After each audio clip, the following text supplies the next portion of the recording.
Buenas tardes. Quiero comenzar esta intervención con una felicitación muy especial. El pasado 4 de junio, la doctora Celia Oreja Guevara fue galardonada con el premio Esclerosis Múltiple 2024, otorgado por la Sociedad Española de Neurología.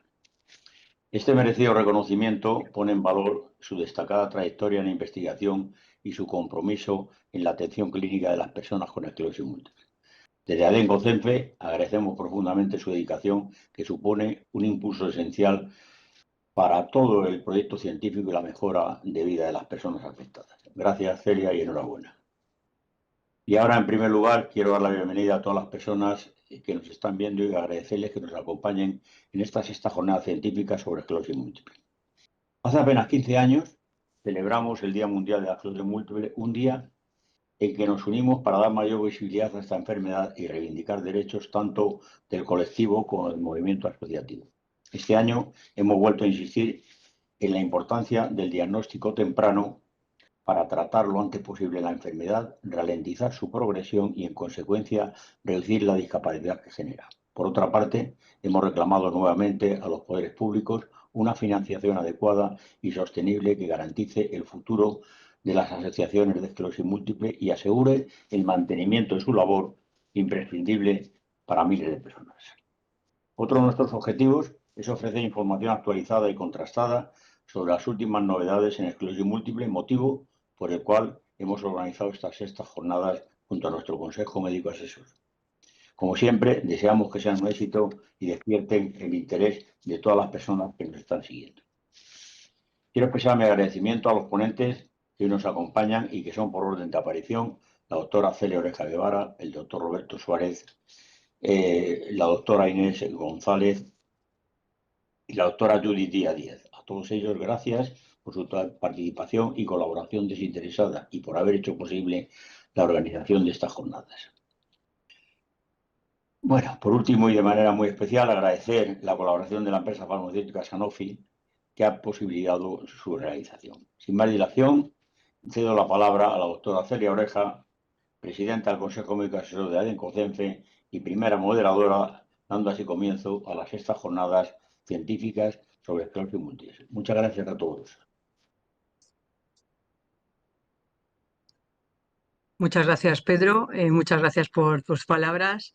Sí, estoy muy agradecida al premio a la Sociedad Española de Neurología y, por supuesto, es una trayectoria dedicada a la esclerosis múltiple y a las personas con esclerosis múltiple y a sus familias.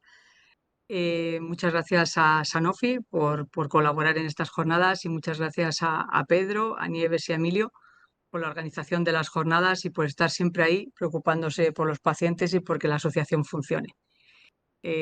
También a todo el Consejo Médico Asesor, que también cuando se preocupa de los artículos, de las charlas y también cuando hay preguntas.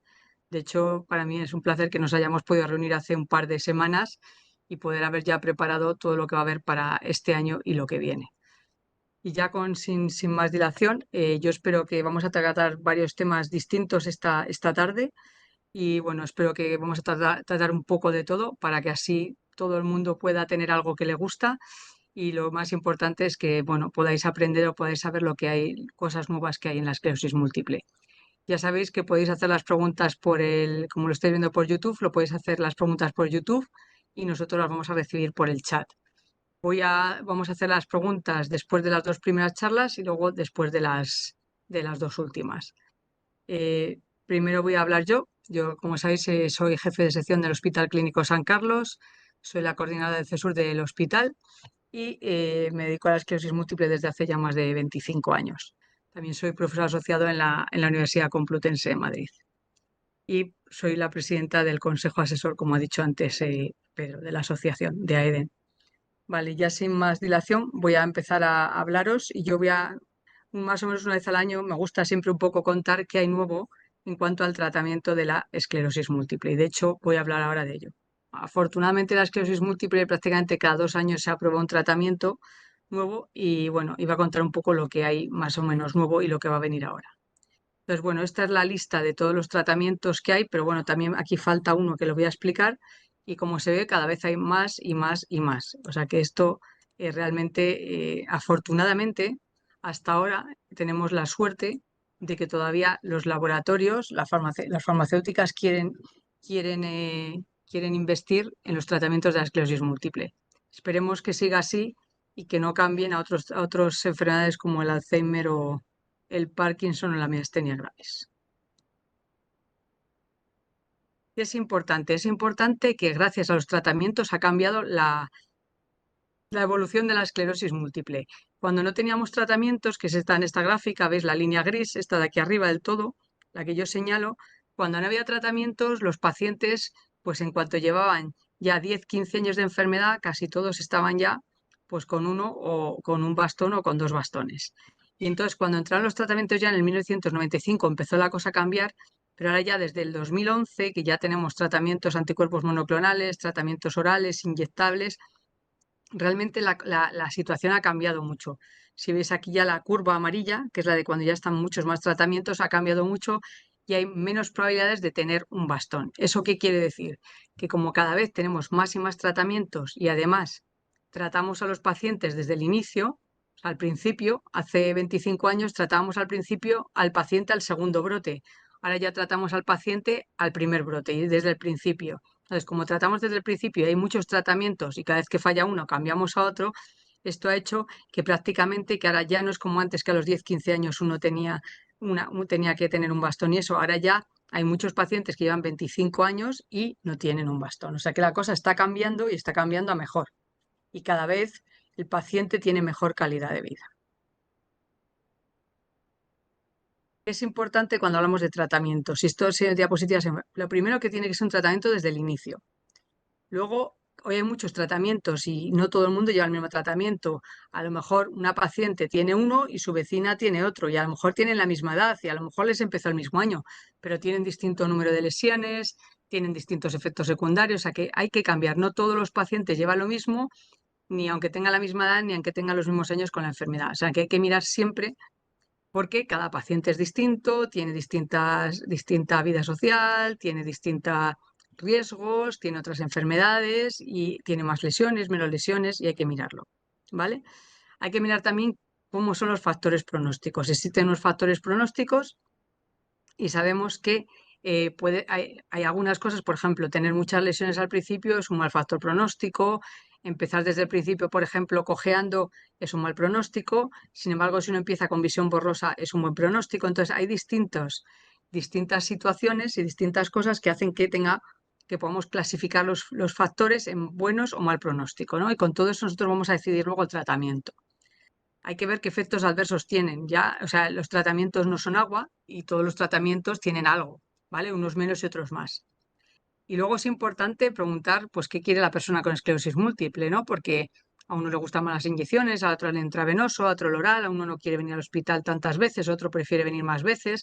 Entonces, siempre tiene que haber una buena relación médico-paciente para saber qué es lo que quiere cada uno.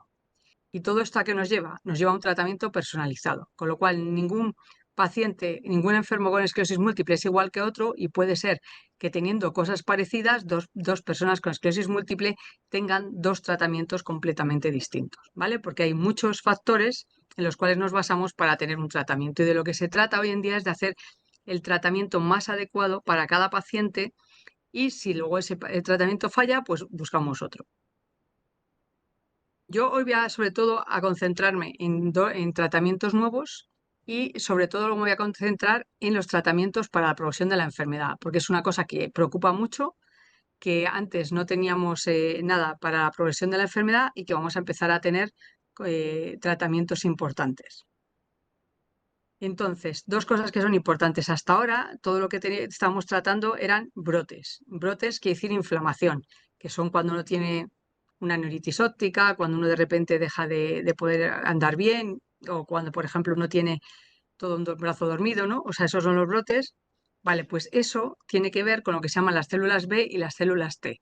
Y hasta ahora todos nuestros tratamientos lo que hacían era intentar cambiar o matar las células B y las células T, las que eran malas, ¿no? Lo que nosotros llamamos las células patogénicas, las malas. Y era lo que hacíamos hasta ahora, que es lo que está a la parte izquierda del cuadrado.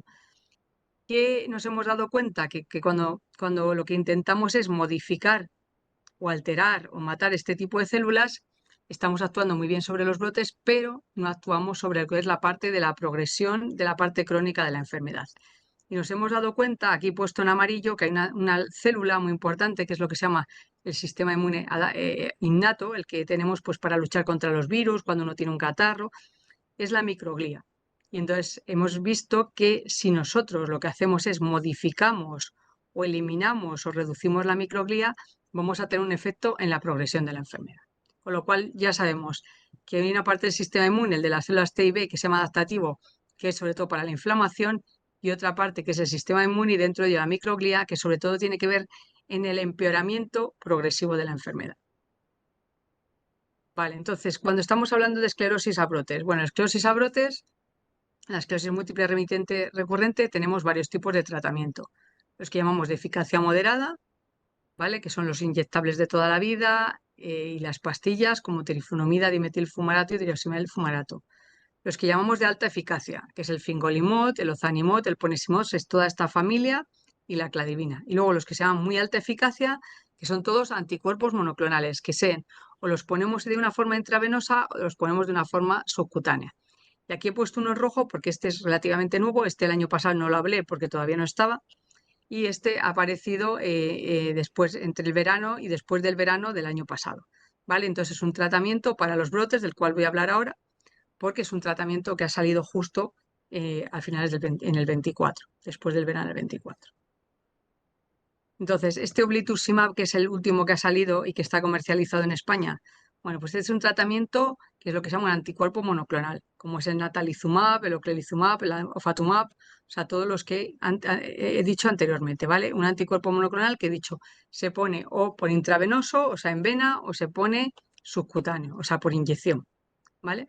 Entonces, este surgió, se comercializó en España el año pasado, después del verano, y se parece al ocrelizumab y se parece al ofatumumab. Se parece al ocrelizumab, o llamado Ocrevus, al ofatumumab, que se llama Kesimpta, porque es un anti-CD20, que lo que quiere decir es que lo que hace es depleciona, mata, elimina, reduce las células B.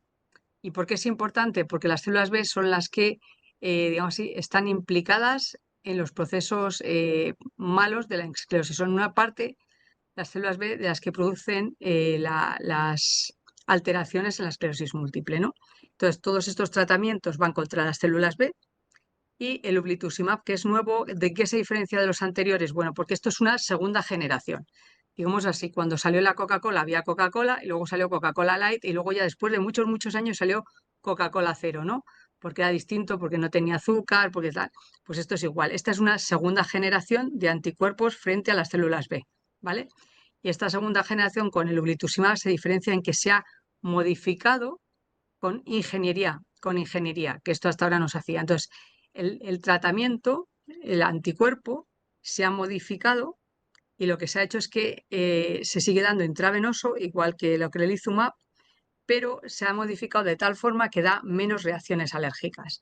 Con lo cual el paciente, en vez de estar 3 horas en el hospital de día, pues va a estar solo 1 hora porque se puede pasar mucho más rápido, porque se tolera mejor, porque da menos reacciones alérgicas. Y además, este tratamiento, como lo han modificado por ingeniería, al haberlo modificado y tener menos efectos, menos reacciones de alergia, la premedicación, o sea, este tratamiento el paciente puede tomar en casa los corticoides y los antihistamínicos y luego ponerse directamente la infusión en el hospital, que tarda solo 1 hora. En Estados Unidos, cuando ya los pacientes llevan 1 o 2 años con la infusión, ya se la hacen en media hora, o sea que realmente es una cosa muy rápida, ¿vale? Entonces, este es un tratamiento nuevo, es de la misma clase que el ocrelizumab y el ofatumumab que ya teníamos. El ocrelizumab, solo para recordarlo, es intravenoso, se pone 2 veces al año cada 6 meses, igual que el oblituzumab, y lo único que dura más tiempo. O sea, el paciente tiene que estar en el hospital entre 3 y 5 horas, dependiendo de si se hace la pauta larga o la pauta corta, y luego tiene que recibir premedicación.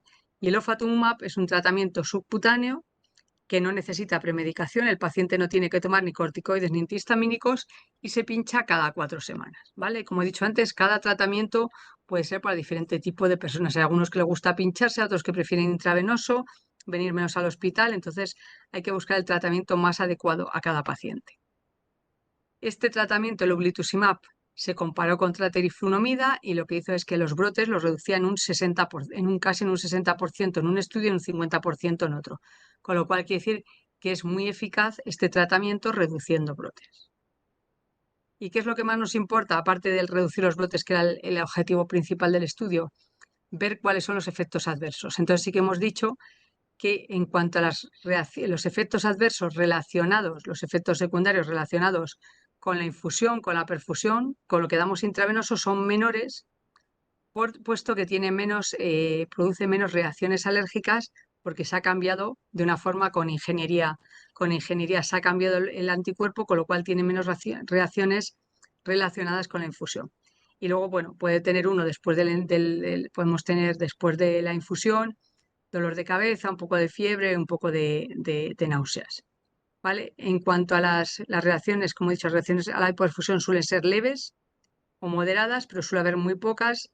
Y en general, como todos los anti-CD20 o crelizumab y ofatumab, lo que hacen es, al tiempo, pueden producir un aumento de infecciones respiratorias o urinarias. O sea que en cuanto a los efectos adversos generales es muy parecido a los otros. Lo único que tienen menos probabilidad de producir alergia, por eso no necesita la medicación previa, no hay que hacerla intravenosa y por eso solo dura 1 hora en el hospital de día porque tiene menos reacciones alérgicas.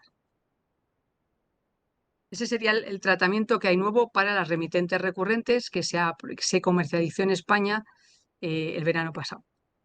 Y ahora, ¿qué pasa con las progresivas? ¿No? A todo el mundo nos importa más, queremos ver qué pasa luego cuando el paciente ya no tiene brotes. Bueno, pues hasta ahora había lo que era para la forma primaria progresiva el ocrelizumab y para la forma secundaria progresiva con actividad el siponimod. Los dos tratamientos se usan también en remitente que recurrente, o sea que no son tratamientos específicos para la progresión, sino que son un poco para inflamación y progresión. Ahora con el tiempo lo que se va a cambiar, se va a cambiar un poco los criterios. Ahora ya no va a haber formas primarias progresivas, secundarias progresivas, sino que vamos a hablar de progresión de la enfermedad, de ese empeoramiento lento que observan las pacientes con esclerosis, ¿no? El paciente dice, yo antes caminaba 5 kilómetros cada día y ahora camino 3 kilómetros, ¿vale? Ese empeoramiento que cada año camina menos, aunque camine bien, pues eso es lo que es la progresión de la enfermedad, el empeoramiento de la enfermedad. Entonces, llevamos años intentando conseguir algo nuevo para poder reducir la progresión. Entonces, se ha encontrado ahora una clase de medicamentos que van a servir para ello. Entonces, nosotros sabemos que la enfermedad tiene lo que hemos dicho antes, brotes, y también tiene ese empeoramiento progresivo. Entonces, el empeoramiento progresivo depende de dos cosas. Depende de que cuando un paciente tiene un brote, que sería aquí, este triangulito, el paciente tiene un brote y no se recupera del todo, ese paciente le quedan secuelas. Y esas secuelas van a ser las que luego van a ser se va a producir la discapacidad.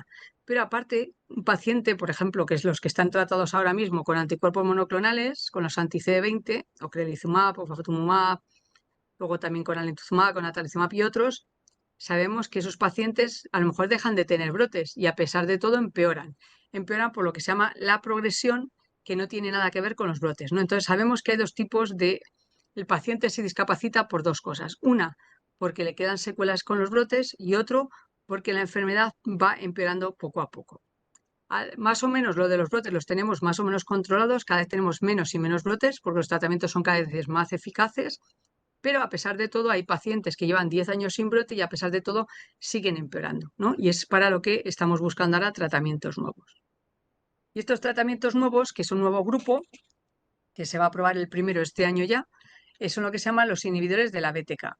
Entonces, los inhibidores de la BTK son estos que he puesto yo aquí, son lo que he dicho al principio, que no actúan solo sobre las células B y T como hasta ahora, sino van a actuar sobre la inmunidad innata, van a actuar sobre lo que se llama la microglía. ¿Vale? Entonces, estos tratamientos nuevos van a actuar sobre las células B, que ya teníamos algunos que trataban sobre las células B, como lo que acabo de explicar antes, los anti-CD20, el ocrelizumab, el ublituximab, el rituximab y el ofatumumab, pero aparte de también tener una acción en la inflamación y los brotes, van sobre todo a actuar sobre la microglía y van a actuar sobre la progresión de la enfermedad, sobre el empeoramiento lento de la enfermedad.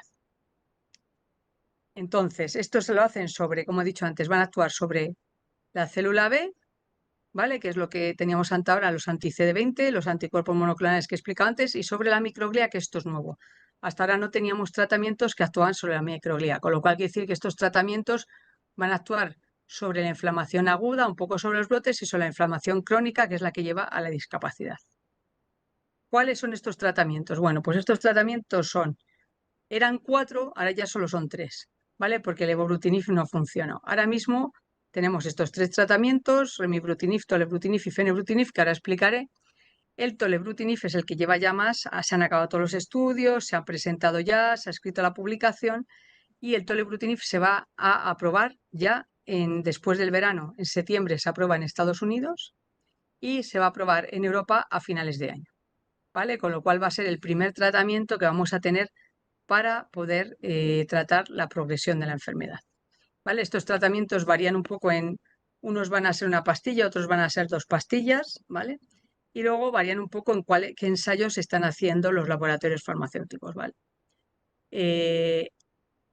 ¿Por qué es importante? Porque el primer tratamiento que ahora lo explicaré que ha salido, es como una nueva etapa en la esclerosis múltiple, ¿no? Porque hasta ahora solo tratábamos inflamación, brotes y lesiones que captaban gadolino y ahora vamos a poder empezar a tratar lo que se llama el empeoramiento progresivo de la enfermedad.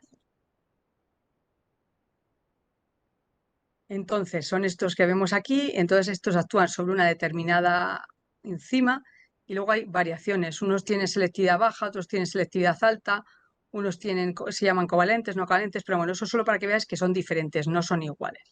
Y voy a empezar con el primero. El primero es el tolebrutinib, que es el que se va a aprobar ahora justo después del verano, ya se va a aprobar en Estados Unidos y antes de Navidades, esperemos, se va a aprobar ya en Europa.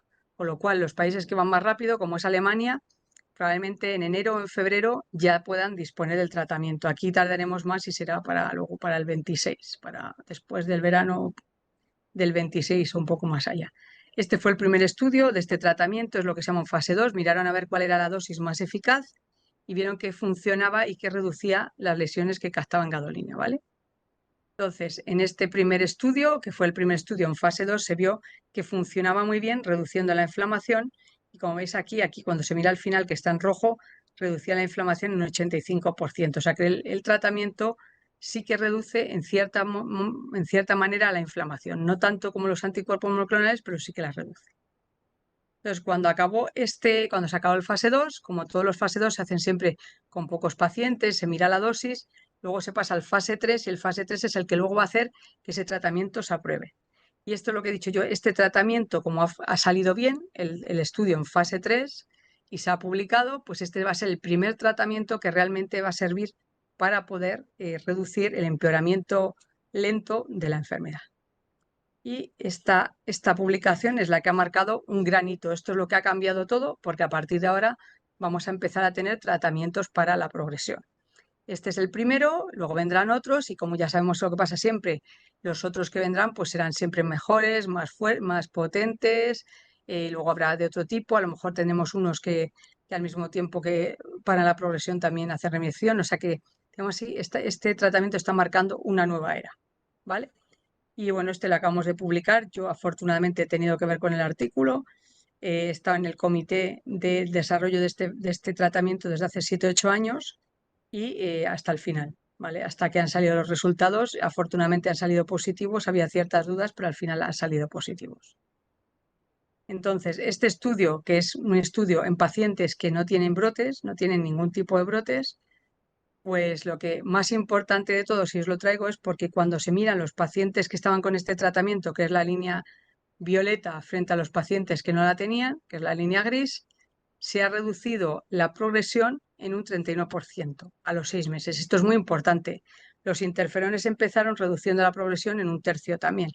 Entonces, se ha reducido la progresión en un tercio en pacientes que ya algunos hasta tenían 2 muletas y alguno estaba casi en silla, o sea que eran pacientes, en este estudio se han metido pacientes que caminaban, pacientes que casi no caminaban, o sea que ha sido para mucho tipo de pacientes y a pesar de pacientes que ya no tenían casi inflamación, el tratamiento ha funcionado y ha reducido ese empeoramiento progresivo de la enfermedad.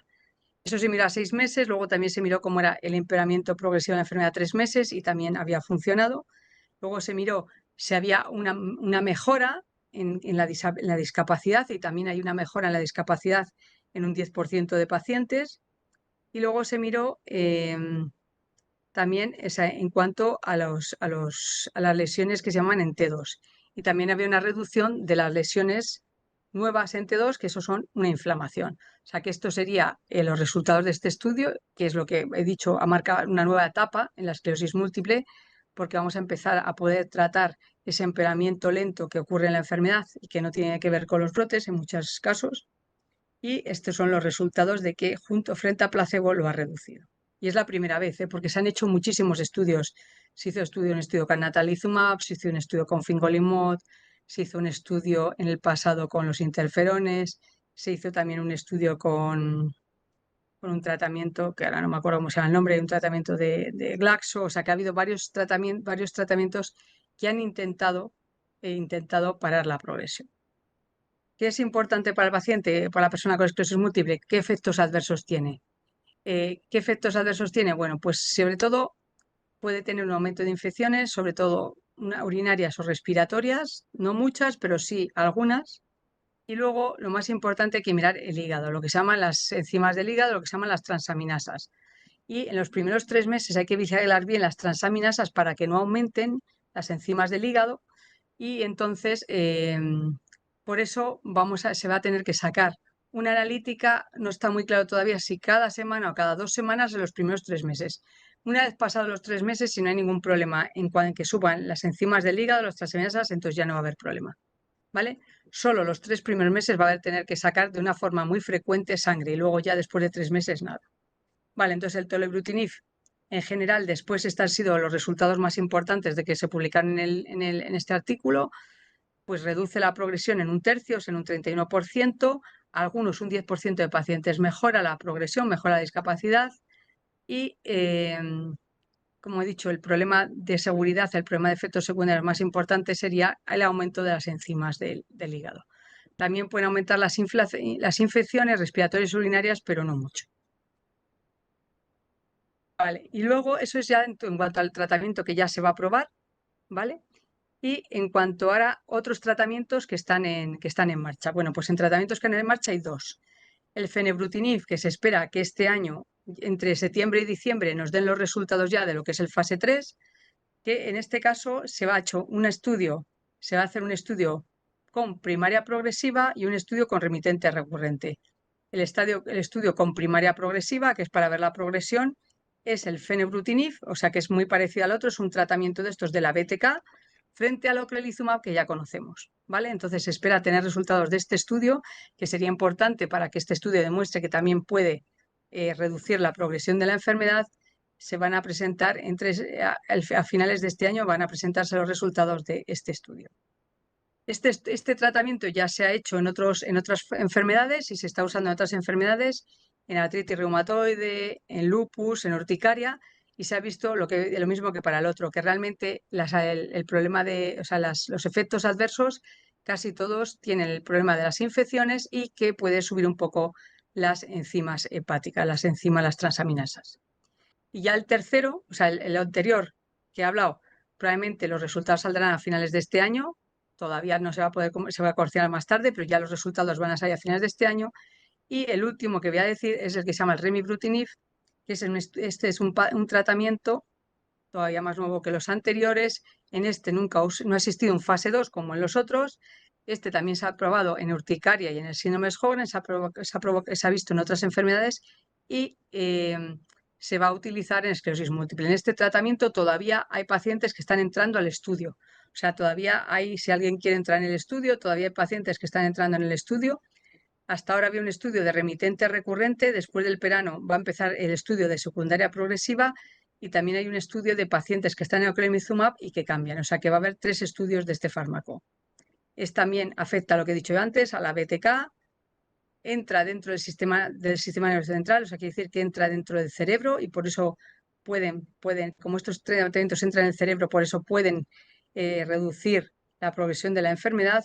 Y como he dicho antes, pues hay ahora mismo un tratamiento en pacientes con brotes, va a empezar un tratamiento en pacientes con secundaria progresiva y un tratamiento en pacientes que dejan el ocrelizumab.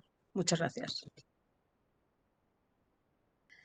Vamos a pasar primero al doctor Roberto Suárez. El doctor Roberto Suárez trabaja en Gijón. Él es jefe de sección, lleva también muchos años dedicándose a la esclerosis múltiple y está en el Hospital Universitario de Cabueñes de Gijón. También es parte del Consejo Asesor de AEDEM. Y va a hablarnos del diagnóstico de esclerosis múltiple. Ya hemos hablado alguna vez en alguna ocasión de que el diagnóstico va a cambiar, que va a ser más fácil diagnosticar a los pacientes y que vamos a intentar cada vez que haya menos errores en los diagnósticos y poderlo hacer. Con lo cual ahora el doctor Roberto va a ponernos al día sobre lo nuevo que hay en los tratamientos. Cuando quiera, Roberto. Muchas gracias, Celia, por la presentación. Bueno, pues lo primero, agradecer a la Asociación Española de Esclerosis Múltiple por la invitación a participar en estas jornadas y, bueno, y a tratar un tema que me parece muy interesante, que es el diagnóstico de esclerosis múltiple y, sobre todo, hablar de un tema que está muy de actualidad, que es la propuesta de revisión de los nuevos criterios diagnósticos de la enfermedad. Vamos a ver si puedo pasar la diapositiva. Un momentito. Ah, sí. Bueno, en primer lugar, comentar que la esclerosis múltiple se trata de una enfermedad crónica, muy compleja y que tiene un impacto considerable en la calidad de vida de las personas que la padecen. Diagnosticar de forma correcta la esclerosis múltiple es muy importante, pero no solo para empezar de forma precoz un tratamiento, sino porque diagnosticando correctamente la enfermedad logramos reducir la incertidumbre de los pacientes, que logren interpretar mejor los síntomas que padecen y que puedan planificar su futuro de forma adecuada sabiendo la enfermedad que padecen. El diagnóstico de la esclerosis múltiple ha cambiado mucho en los últimos años. Ya comentó antes la doctora Oreja que hace 20, 25 años, un paciente debía tener 2 brotes de esclerosis múltiple para poder establecer el diagnóstico de la enfermedad. Sin embargo, ahora, a día de hoy, con un único brote, incluso en una única visita a la consulta, si el paciente ya aporta las pruebas y los medios adecuados, podríamos emitir el diagnóstico de la enfermedad.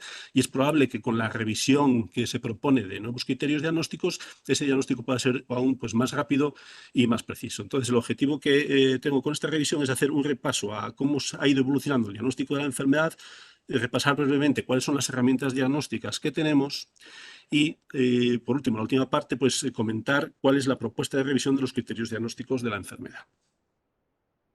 Lo primero que hay que decir es que el diagnóstico de la esclerosis múltiple es un diagnóstico fundamentalmente clínico. Es un diagnóstico que partimos de una serie de signos o síntomas compatibles con la enfermedad, sobre que los clínicos debemos hacer una exploración rigurosa, una exploración lógica rigurosa.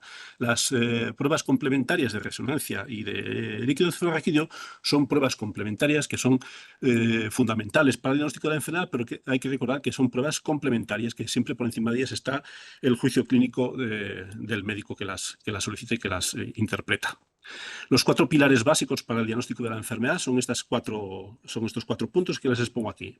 Primero, demostrar que existen lesiones de la naturaleza desmineralizante en el sistema nervioso central. El segundo pilar es demostrar que existe una diseminación en el espacio de esas lesiones. Eso quiere decir que las lesiones afectan a varios puntos del sistema nervioso central. Tercer lugar, que existe una diseminación en tiempo, es decir, que esas lesiones han evolucionado en varias fases, que no han surgido todas a la vez. Y en cuarto lugar, y muy importante, excluir de forma razonable otras enfermedades que puedan estar cursando con mismos síntomas o con lesiones a nivel radiológico similares. Cuando hablamos de signos o síntomas típicos de la enfermedad, pues es lo que tiene más o menos reflejado en la columna de la izquierda. Hablamos de una neuritis óptica unilateral, que es la típica inflamación del nervio óptico que afecta únicamente a un ojo y que suele recuperar de forma más o menos completa o con un déficit secular relativamente leve por lo general. También la visión doble debido a una oftalmoplegia internuclear, cuando tenemos alteraciones sensitivas en la región del trigémino, un cuadro de ataxia de nistagmo de instalación subaguda, una inflamación parcial de la médula espinal, cuando tenemos también síntomas sensitivos que son de origen central, en el sistema nervioso central, la presencia de un signo del Lhermitte también, cuando el paciente nota una sensación de una descarga eléctrica que le recorre la columna cuando flexiona el cuello, cuando encontramos una debilidad asimétrica en alguna de las extremidades del paciente o cuando aparecen asociado a todo esto además signos de afectación de los esfínteres. Bueno, estos son síntomas de manifestaciones típicas o características de la enfermedad.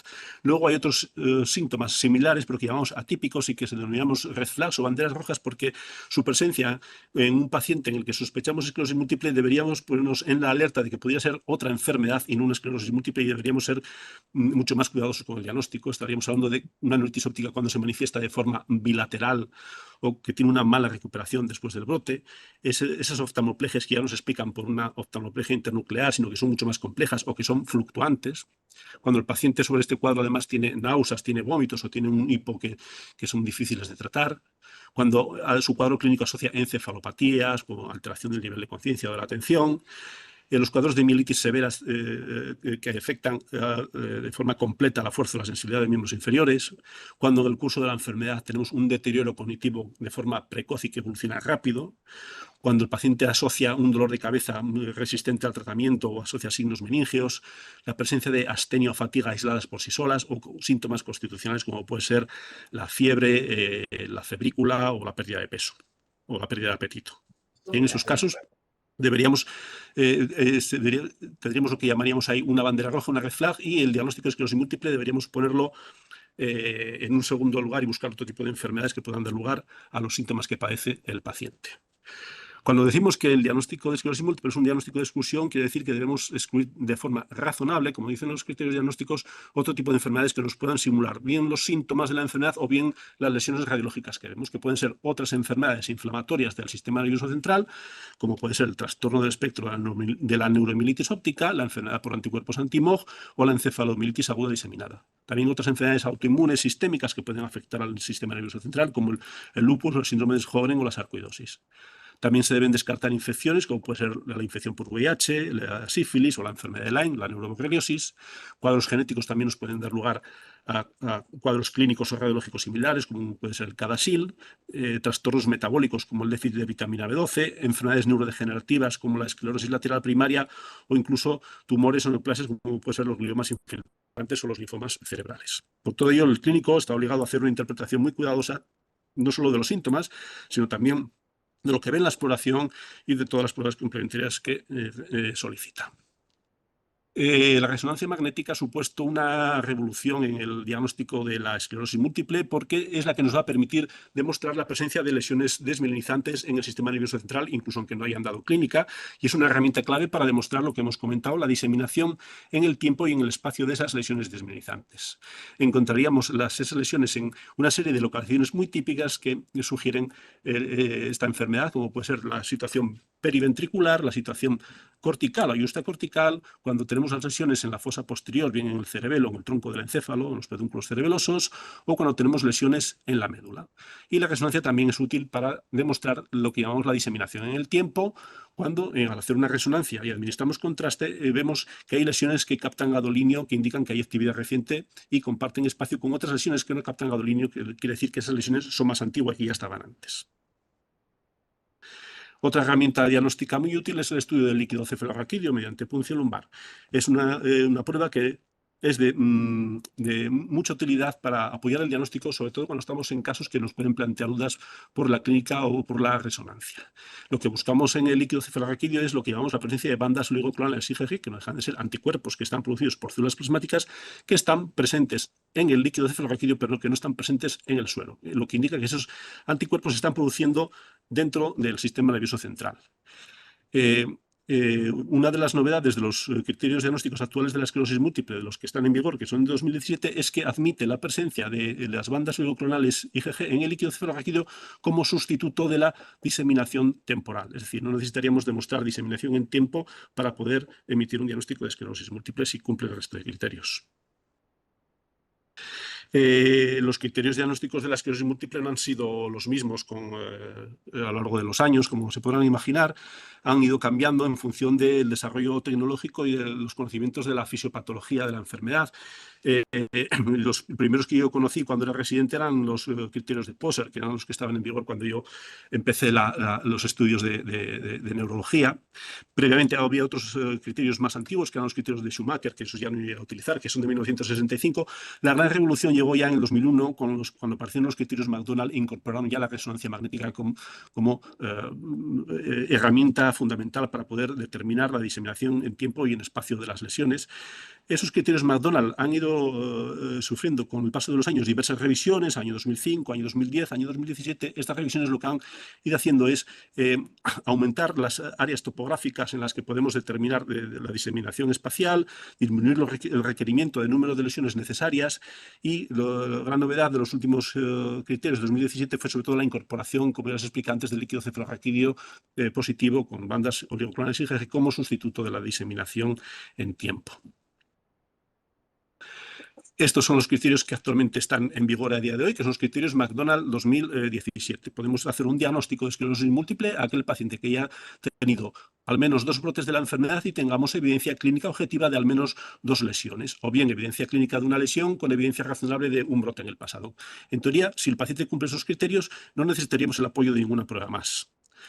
En un paciente que tenga historia de al menos 2 brotes y evidencia clínica objetiva de al menos una lesión, lo que tendremos que hacer es demostrar una diseminación en espacio, bien porque el paciente más adelante tenga un nuevo brote en otra topografía, en otra localización, o porque desarrolle en una resonancia de seguimiento nuevas lesiones o aparezcan lesiones captantes de gadolinio. En un paciente que ha tenido un único brote y que tenga evidencia clínica objetiva de al menos 2 lesiones, lo que hay que demostrar es la diseminación temporal, bien porque tenga en el futuro un nuevo brote o porque en la resonancia aparezcan en futuro nuevas lesiones o lesiones captantes de gadolinio, o bien porque podamos demostrar que tenga que tenga bandas oligoclonales en el líquido cefalorraquídeo. Y para pacientes con un único brote y que tengan una evidencia clínica objetiva de una única lesión, ahí les pedimos demostrar, para poder diagnosticar la esclerosis múltiple, que desarrollen diseminación espacial por un nuevo brote en otra topografía o mediante resonancia, y además una diseminación temporal por un nuevo brote por resonancia, o bien que tenga bandas oligoclonales en el líquido cefalorraquídeo. Habíamos hablado que la diseminación en espacio y en tiempo eran los ejes fundamentales para el diagnóstico de esclerosis múltiple. En los criterios diagnósticos de McDonald en la actualidad, la diseminación en espacio se define como la presencia de al menos una lesión hiperintensa en T2 en al menos 2 topografías diferentes, siendo 4 las topografías a considerar: la periventricular, la cortical y justacortical, que se consideran como una única topografía, la infratentorial o la de médula espinal. La diseminación en tiempo se define como la presencia simultánea en cualquier momento de lesiones que capten contraste tras la administración de gadolinio, a la vez que hay otras que no captan, o bien que hay resonancias de seguimiento encontremos la aparición de nuevas lesiones en secuencia esteroso que capten gadolinio, independientemente del tiempo que transcurra entre la resonancia original y la que hacemos posteriormente, o bien directamente que el paciente presente bandas oligoclonales en el líquido cefalorraquídeo. Con los actuales criterios diagnósticos no hacemos distinción entre lesiones sintomáticas y asintomáticas. Esto quiere decir que si tenemos un paciente que hace un cuadro clínico compatible con una mielitis y le hacemos una resonancia y vemos que en la médula cervical hay una lesión que capta contraste y además en cerebro hay una lesión periventricular característica que no capta contraste, ya tendríamos argumentos para poder hacer el diagnóstico de esclerosis múltiple, porque tendríamos 2 topografías que nos darían la diseminación en espacio, más una lesión que capta gadolinio y otra no, lo cual nos daría ya la diseminación en tiempo. ¿Y qué es lo que se propone en la revisión de los criterios McDonald del 2024, que está pendiente de publicación? Bueno, en primer lugar, aportan nuevas herramientas diagnósticas, y una de ellas es lo que se denomina el signo de la vena central. El signo de la vena central se define como una lesión hipodensa de forma puntiforme o lineal que se ve en unas secuencias de resonancia específicas que se llaman de susceptibilidad magnética y que aparecen en el centro de las lesiones que se ven hiperintensas en secuencia T2 y que vienen a reflejar lo que es el infiltrado de células inflamatorias alrededor de las vénulas, que viene a ser es la representación radiológica de lo que son las placas de esclerosis múltiple que ya fueron descritas hace ya más de 100 años por Dawson. Pues ha visto que estas lesiones, aunque no son patognomónicas, es decir, no son exclusivas de los enfermos de esclerosis múltiples, pero su presencia sí que dice que levanta una alta sospecha de que podemos estar ante esta enfermedad, y los estudios han visto que si el paciente tiene más de 6 de estas lesiones con signo de la vena central, o si tiene pocas lesiones y tiene menos de 6, al menos el 50% de ellas tienen este signo, podemos decir con alta especificidad y sensibilidad que el paciente puede tener una esclerosis múltiple.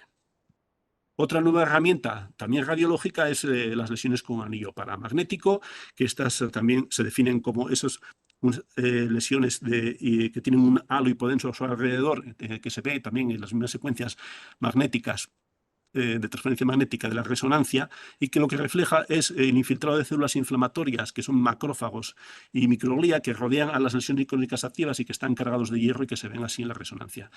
Estas lesiones se ha visto que tienen una altísima especificidad para el diagnóstico de esclerosis múltiple, aunque son poco sensibles. Es decir, que no la vamos a ver en muchos pacientes, pero cuando la vemos va a ser muy, muy característico de que el paciente tiene una esclerosis múltiple. Otra herramienta diagnóstica que nos aporta en esta revisión de los nuevos criterios diagnósticos es la utilización de las cadenas ligeras kappa. Las cadenas ligeras kappa son proteínas que están producidas por las mismas células que producen los anticuerpos, las bandas oligoclonales IgG, que son las células plasmáticas, y que se producen a nivel intratecal dentro del sistema nervioso central ante la presencia de una inflamación crónica. Se ha visto que su presencia es análoga al de las bandas oligoclonales, es decir, que allí donde hay bandas oligoclonales nos vamos a encontrar cadenas ligeras kappa con una concordancia del 87%.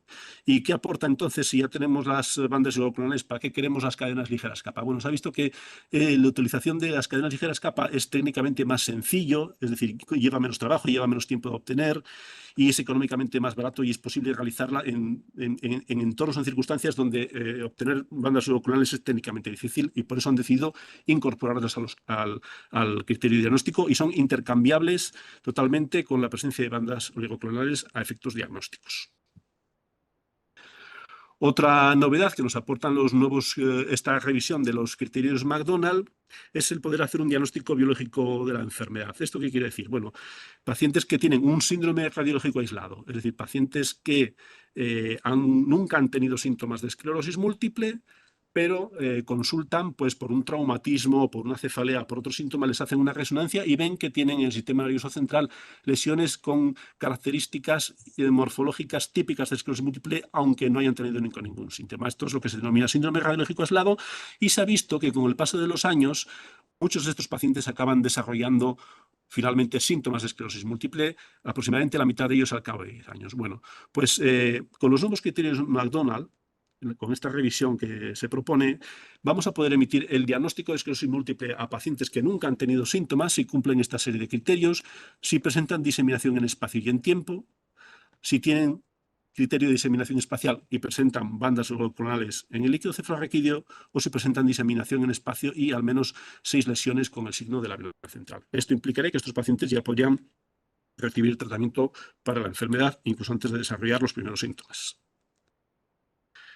Otra novedad es el uso de nervio óptico como una quinta topografía. Habíamos hablado hasta ahora de que teníamos la topografía periventricular, cortical o yuxtacortical y infratentorial o medular. Pues añaden una quinta topografía para poder definir la diseminación en espacio y añaden el nervio óptico. Y es curioso porque la neuritis óptica es un síntoma muy frecuente en la esclerosis múltiple y hasta ahora nunca se había considerado como una localización topográfica a la hora del diagnóstico. Un tercio de los pacientes debuta su enfermedad con una neuritis óptica y prácticamente la mayoría de pacientes con esclerosis múltiple en algún momento de la evolución de su enfermedad pueden tener una neuritis óptica. Bueno, pues se ha visto que incorporar la neuritis óptica, la afectación del nervio óptico concretamente, como una topografía hace que no se pierda sensibilidad en el diagnóstico y se gane en precisión. Y la afectación del nervio óptico hay que demostrarla por alguno de estos 3 métodos, mediante resonancia magnética, es decir, viendo cómo existe una inflamación en un segmento corto del nervio óptico que no tiene otras características atípicas, como podría ser afectación del quiasma, inflamación perineurítica o una lesión longitudinal muy extensa. También mediante los potenciales evocados visuales, si hay una simetría interocular muy evidente o existe un retraso en uno de los ojos de la onda P100 por encima del límite normal, o también mediante la tomografía de coherencia óptica, cuando si encontramos asimismo una simetría muy evidente o significativa entre ambos ojos, o existe un adelgazamiento por debajo del límite inferior de la normalidad en las capas de fibras nerviosas o de células ganglionares de la retina. Otra novedad es que la diseminación en temporal deja de ser necesaria para poder emitir un diagnóstico de esclerosis múltiple. Entonces, una de las propuestas es que el paciente cumpla criterios de diseminación espacial si tiene afectadas 2 de las 5 topografías que hemos comentado. Aquí ya incluimos el nervio óptico. Sean o no sean sintomáticas. Se mantiene lo que ya ocurría con los criterios McDonald 2017, que el paciente cumpliría los criterios de diseminación en espacio y en tiempo, eso ya sería suficiente para el diagnóstico. También, igual que en McDonald 2017, si el paciente tiene diseminación en espacio y tiene bandas oligoclonales, podemos emitir el diagnóstico de esclerosis múltiple. Ahora la novedad es que también lo podemos hacer si en vez de bandas oligoclonales hacemos la determinación de las cadenas ligeras kappa. En los pacientes que tengan alguno de los síntomas típicos de la enfermedad, si encontramos afectadas 4 de las 5 topografías, eso ya sería suficiente para poder emitir un diagnóstico de esclerosis múltiple sin necesidad de demostrar diseminación en tiempo. En pacientes que tengan síntomas típicos y lesiones típicas, pero únicamente en una topografía, se nos exige que tenga al menos 6 lesiones con signo de la vena central o al menos una lesión con anillo paramagnético, además de, en este caso, sería obligatorio también demostrar diseminación en tiempo o la afectación típica del líquido cefalorraquídeo. Y también como novedad para las formas progresivas, en aquellos pacientes que tengan 2 lesiones en médula, eso sería suficiente para demostrar diseminación en espacio, aunque la médula sea la misma topografía. También en esta revisión se hace tiene unos puntos, unas consideraciones para ciertas poblaciones especiales.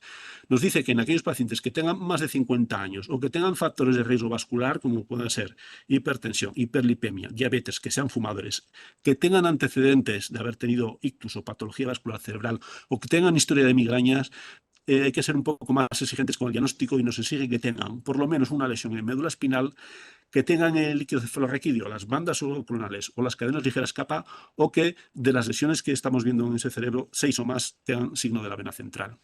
Y también para la esclerosis múltiple pediátrica nos sugiere que ante una enfermedad desmielinizante en menores de 12 años se debe determinar la presencia de los anticuerpos anti-MOG, ya que con esas edades los síntomas de la enfermedad por anticuerpos anti-MOG pueden ser muy similares a los de una esclerosis múltiple y no sería fácil distinguirlo solo por resonancia. Sin embargo, en mayores de 12 años dice que solo sería necesario determinar anticuerpos anti-MOG en caso de síntomas que sean atípicos para esclerosis múltiple. Entonces, como resumen final de la charla, estos 5 puntos, recordar que la esclerosis múltiple sigue siendo un diagnóstico fundamentalmente clínico que se apoya en pruebas de imagen y de laboratorio de análisis del líquido cefalorraquídeo, pero que todavía no tenemos un biomarcador que pueda ser considerado único o definitivo. La resonancia magnética juega un papel esencial para demostrar la diseminación en espacio y en tiempo. El análisis del líquido cefalorraquídeo ha ganado peso con las últimas revisiones de los criterios diagnósticos, ya que aporta valor diagnóstico, siendo equiparables en la actualidad las bandas subclonales y las cadenas ligeras capa. Con estos nuevos criterios McDonald's, con esta propuesta que hay del 2024, se incluyen nuevas herramientas diagnósticas como son el signo de la vena central, el anillo paramagnético y las cadenas ligeras capa, y reconocen ya al síndrome radiológico aislado como una forma inicial de esclerosis múltiple. Y por último, recordar que el diagnóstico precoz y preciso es clave para poder iniciar un tratamiento cuanto antes y poder modificar el curso de la enfermedad. Y esto es todo lo que les quería contar. Muchas gracias. Muchas gracias, Roberto. Muchas gracias por habernos explicado el diagnóstico tan claramente. Y bueno, ahora tenemos aquí un montón de preguntas aquí a la derecha. Vamos a ver, vamos a empezar con las primeras. La primera es, con respecto a los inhibidores de la BTK, ¿cree que se va a poder administrar a personas que nunca han tenido un brote, pero sí hay presencia de lesiones?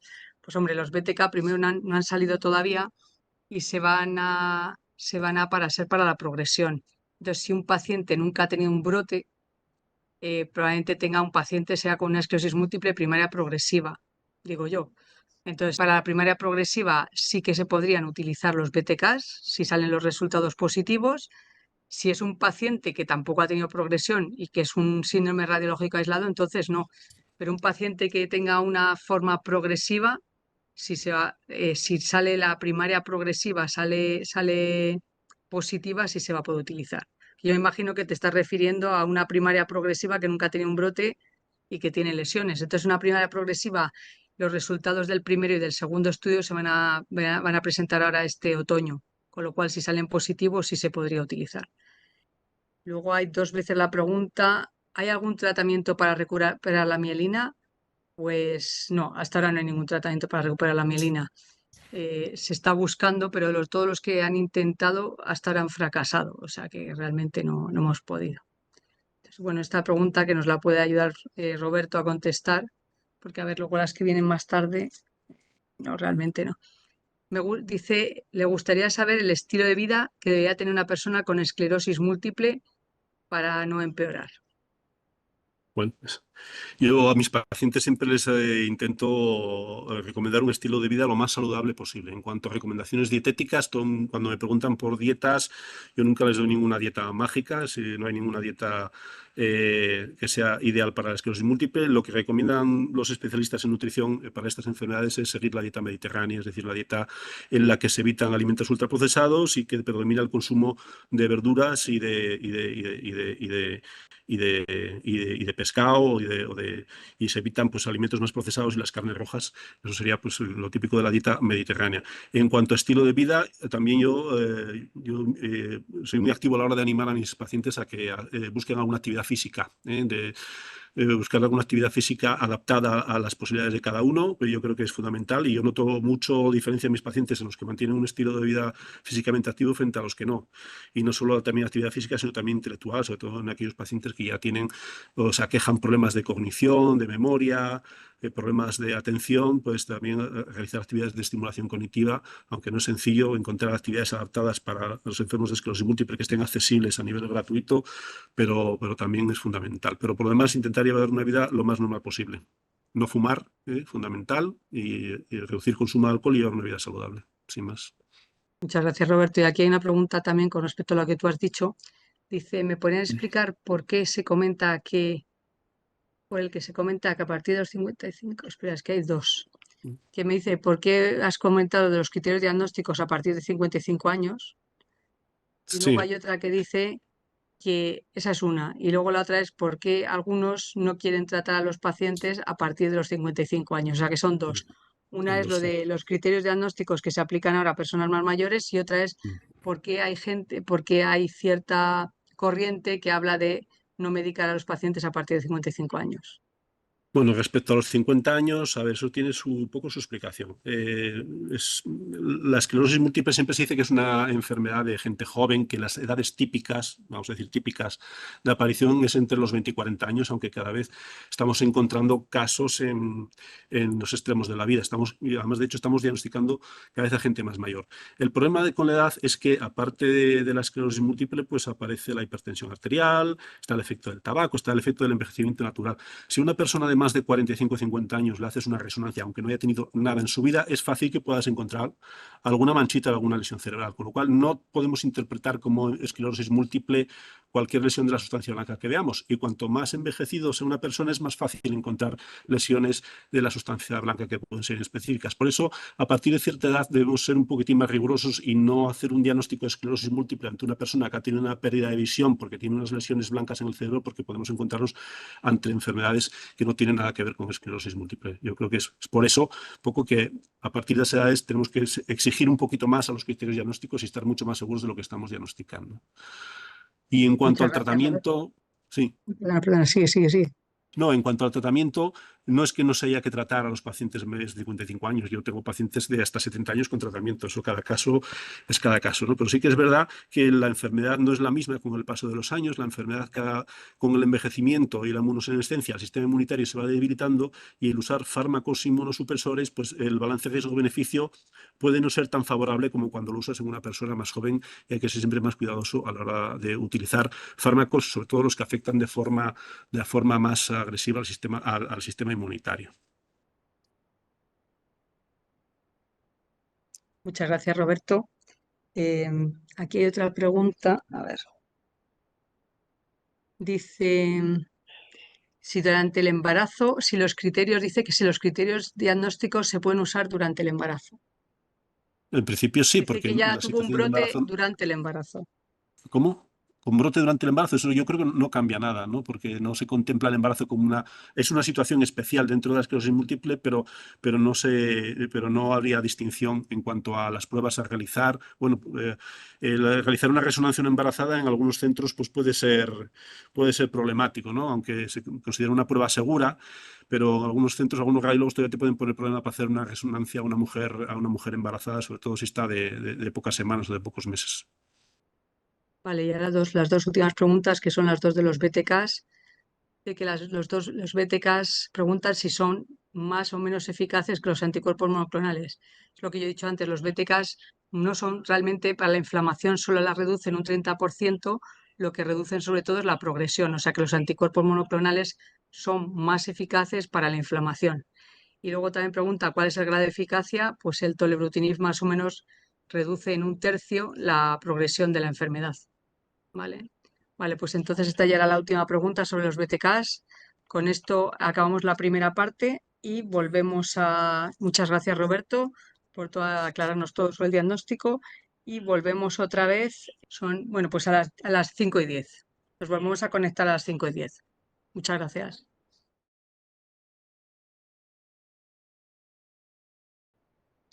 Bueno, buenas tardes a todos. Yo soy Inés González, neuróloga en el Hospital Álvaro Cunqueiro de Vigo. Lo primero de todo, gracias a todos por estar aquí. Creo que son unas jornadas muy interesantes y esperamos que os sirvan de ayuda, y gracias a EDEN por organizarlas. Ahora, sin más dilación, vamos a comenzar con el segundo bloque de la tarde. Voy a comenzar yo hablando sobre inteligencia artificial, que lo tenemos hasta en la sopa ahora mismo. Solo voy a dar unas pinceladas porque si nos pusiéramos a hablar del uso en medicina y en esclerosis múltiple, creo que podríamos estar toda la tarde. Pero bueno, para que os abra el gusanillo y que sepáis de lo que estamos hablando, ¿vale? Bueno, como os he dicho en la presentación, yo soy neuróloga, ya llevo muchos años en esclerosis múltiple, y desde hace unos años estoy en el Hospital Álvaro Cunqueiro de Vigo, con otras compañeras, dedicándome a la consulta de esclerosis múltiple. Y bueno, desde hace unos años sigo muy de cerca este tema que es la inteligencia artificial, ¿no? Que va a ser, bueno, ya lo habréis oído, una revolución, y en medicina y en esclerosis múltiple obviamente también, ¿no? Y es que así es como empezó bueno, tenía que preparar una charla, además también para pacientes aquí en Vigo, y fue pues lo típico, ¿no? De qué vas a hablar. Y justo ese día apareció esta noticia en la IA. Que está, y de repente te das cuenta, buscas, tecleas en Google y de repente la IA está en todos los lados, ¿no? Ya en medicina una revolución, la medicina más personal, incluso aquí se plantean reemplazar a la inteligencia artificial a tu médico. Por ahora no, ya os hago spoiler, pero bueno, en el futuro ya veremos, ¿no? Y es que si hacemos una revisión de estos son los artículos publicados, nosotros tenemos una página que se llama PubMed, en el que salen todos los artículos científicos que tienen algo de interés, y si vemos cómo ha ido evolucionando la publicación de artículos científicos a lo largo de los últimos años, pues podéis ver cómo en los 5 últimos años los artículos de IA en medicina y en concreto en esclerosis múltiple han dado, pues, van creciendo de manera exponencial, ¿vale? Si os fijáis ya en el 2025, que llevamos mitad de año, pues llevamos por la mitad de los artículos publicados en el año anterior, ¿no? Y esto no va a hacer más que avanzar, ¿vale? Y esto es una gráfica que, bueno, en su momento a mí me presentaron y me gustó mucho, ¿no? En el que se dice que la humanidad va creciendo a lo largo de hitos tecnológicos, y como veis, entre uno de los primeros, que fue la imprenta, hasta el siguiente, que es el telescopio, pasaron 200 años, y a lo largo que vamos, este crecimiento cada vez acortamos más los años en los que aparecen un hito tecnológico, ¿no? Y aquí en esta gráfica no aparece, pero bueno, la IA seguro que es la siguiente al coche autónomo en el crecimiento de la tecnología, ¿no? Y ya entrándonos en materia, pues vamos a ver un poco primero qué es la inteligencia artificial, ¿no? Pues la inteligencia artificial es un campo de informática, ¿vale? Que se enfoca en crear sistemas que puedan realizar tareas que normalmente requieran inteligencia humana, ¿vale? Como es el aprendizaje, el razonamiento y la percepción. Si nosotros ahora mismo tenemos un ordenador en el que le tenemos que dar una orden para que haga lo que nosotros queremos, la IA ya no necesita esa orden, sino que puede aprender de las interacciones pasadas para generar y mejorar rendimiento y eficiencia, ¿no?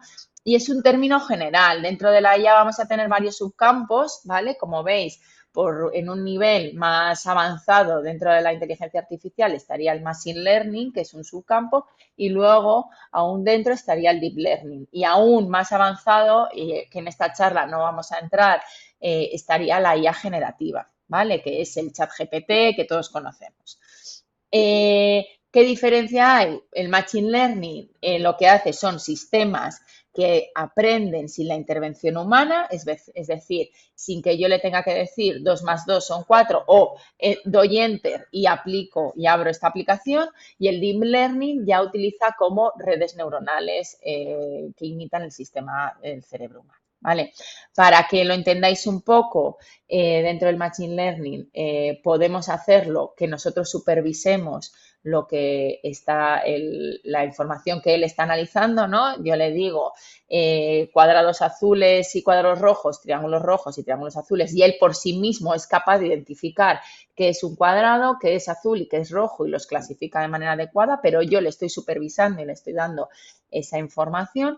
Y el que no es supervisado es en el que yo a la máquina le dejo que haga, que encuentre ella misma la propia relación, ¿no? Y entonces le doy los datos y al final la máquina por similitud es capaz de agruparlos de manera conjunta, sin ponerle la etiqueta de cuadrado azul, triángulo azul, ¿vale? Pero sí que es capaz de agrupar esos conjuntos de datos, ¿vale?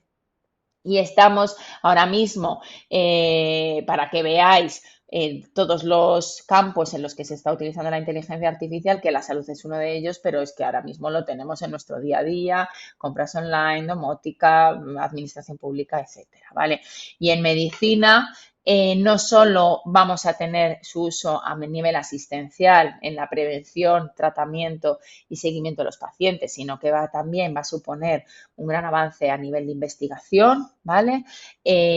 También a nivel de docencia vamos a poder crear escenarios virtuales, vamos a poder crear escenarios en el que a ver cómo va el paciente si yo le pongo determinadas intervenciones, incluso en la gestión hospitalaria, ¿no? O sea, realmente se va a utilizar en todos los campos de la medicina.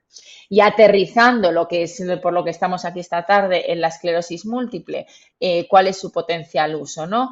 Pues a día de, bueno, este artículo ya es del 2021, ya ha quedado antiguo, pero bueno, la gráfica refleja muy bien lo que es las líneas de investigación con inteligencia artificial en los últimos años, en el que hay en esclerosis múltiple 3 líneas, ¿no? Tanto en la clasificación de los pacientes, es una esclerosis múltiple, es una neuromielitis óptica, es una migraña, ¿vale?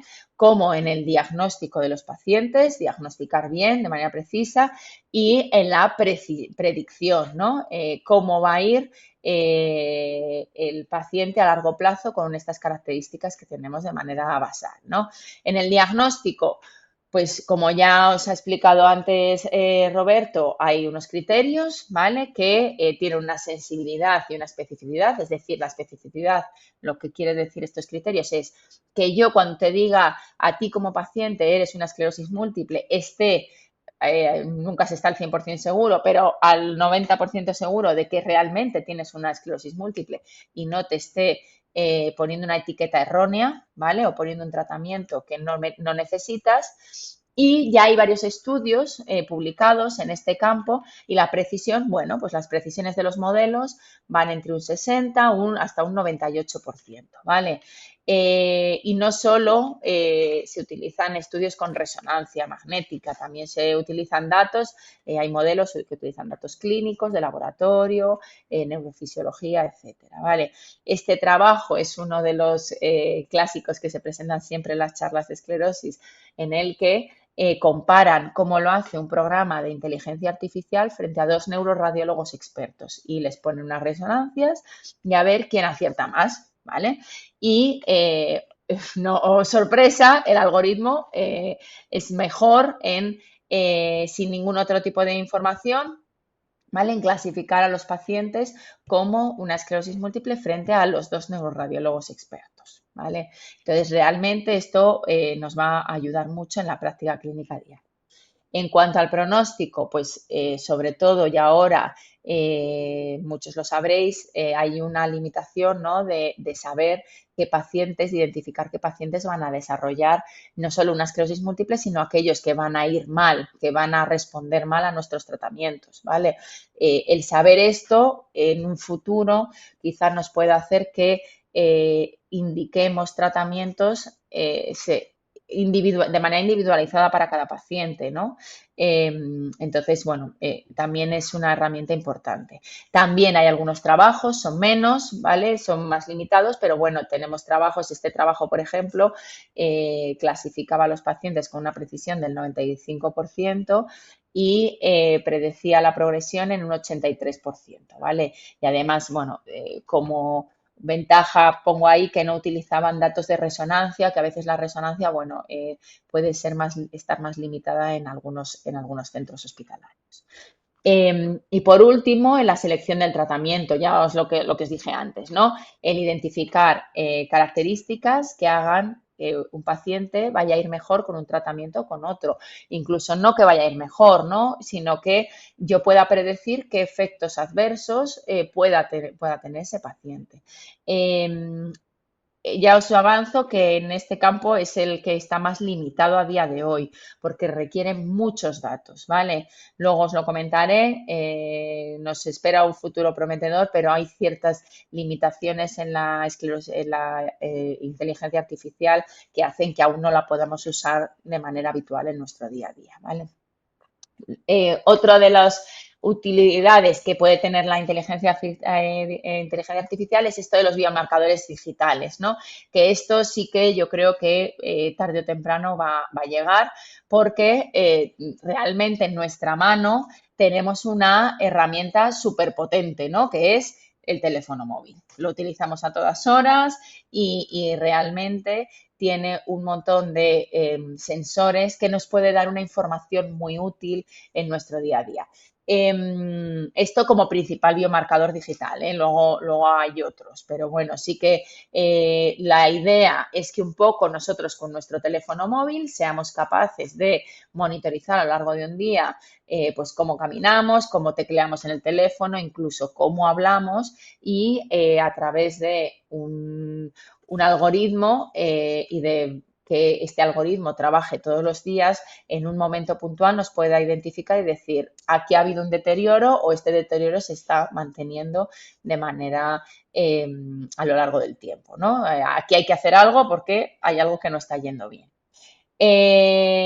Ahora mismo estaríamos como entre la primera y segunda columna de la izquierda, ¿no? El examen clínico con la historia de DSS resonancia, análisis de la marcha, 9 palitos, 25 pasos, single digit, pero ¿hacia qué queremos ir, no? Son los biomarcadores digitales, destreza digital, lo que os dije antes, tecleo, cómo manejamos los dedos, análisis de voz, movimiento ocular, monitorización a tiempo real, sensores de movimiento, test cognitivos que nos diga cómo vamos a lo largo del día, incluso ya, bueno, pues aplicación conectada, ¿no? Análisis temperatura, esto ya es en un futuro cómo se imagina el escenario de la evaluación digital. Y luego otra idea que también aún la tenemos un poco lejana, pero sí que se empieza a hablar y por si lo oís en algunos foros, es la del gemelo digital, ¿vale? Que también utilizaría inteligencia artificial. Y esto lo que se refiere es que yo tengo un paciente, que es el de la izquierda, que es un paciente real, ¿no? Con unos test que se han hecho, unos datos clínicos, analítica, resonancia. Bueno, tenemos toda la información de este paciente en nuestra historia clínica electrónica y a través de la inteligencia artificial hacemos un gemelo a nivel digital exactamente como él. Y en este gemelo podríamos cómo pronosticar, cómo va a ir,